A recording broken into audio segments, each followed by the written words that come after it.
ಡಿ.ಕೆ. ಶಿವಕುಮಾರ್ ಹಾಗೆ ಸಿದ್ದರಾಮಯ್ಯನವರು ಸರ್ಕಾರ ರಚನೆ ಮಾಡಿದ ನಂತರ ನೀವು ಐಡಿ ಕಾರ್ಡ್ಗಳನ್ನ ಕರ್ನಾಟಕದ ಬಣ್ಣದ ಕಲರ್ ಫ್ಲಾಗ್ ಕಲರ್ ಅಲ್ಲಿ ಮಾಡಿದ್ರಿ, ಎಲ್ಲಿದ್ರು ಕನ್ನಡ ಮೊದಲು ಅಂತ ಮಾಡಿದ್ರಿ. ಇದೆಲ್ಲವೂ ನೀವು ಮ್ಯಾಂಡೇಟ್ ಮಾಡಬೇಕಾದ್ರೆ ಸರ್ಕಾರಿ ಕಾರ್ಯಕ್ರಮಗಳಲ್ಲಿ, ಯಾವುದೇ ಸರ್ಕಾರಿ ಕಾರ್ಯಕ್ರಮಗಳಲ್ಲಿ ಅನ್ಯ ಭಾಷೆಯ ಕಲಾವಿದರಿಗೆ ಇಲ್ಲಿ ಆಹ್ವಾನ ನೀಡಬಾರದು.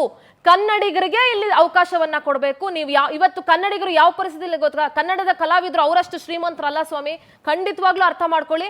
ಕನ್ನಡಿಗರು ದುಡಿದು ಕೊಟ್ಟುವಂತ ತೆರಿಗೆ ಹಣವನ್ನ ಕನ್ನಡದ ಕಲಾವಿದರಿಗೆ ಅದು ತಲುಪಬೇಕು ಅಂತ ನಾನು ಆಗ್ರಹ ಮಾಡ್ತಾ ಇದ್ದೀನಿ. ನಾನು ನಿಮ್ಮಲ್ಲಿ ಮನವಿ ಮಾಡ್ಕೊಳ್ತಾ ಇಲ್ಲ, ಇದು ಆಗ್ರಹಿಸ್ತಾ ಇದ್ದೀನಿ. ಕನ್ನಡಿಗರ ಪರವಾಗಿ ಇದು ನಿಮಗೆ ಮತ್ತು ನಿಮ್ಮ ಸರ್ಕಾರಕ್ಕೆ ಆಗ್ರಹ.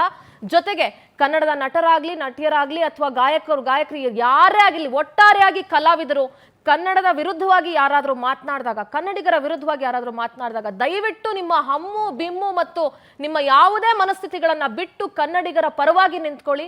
ಯಾಕಂದ್ರೆ ನಿಮ್ಮನ್ನ ಇವತ್ತು ನೀವು ಹೊರದೇಶದಲ್ಲೂ ಮೆರೆಯೋ ತರ ಮಾಡಿರೋದು ನಿಮ್ಮ ಕನ್ನಡಿಗರು ಅನ್ನೋದನ್ನ ಮರಿಬೇಡಿ.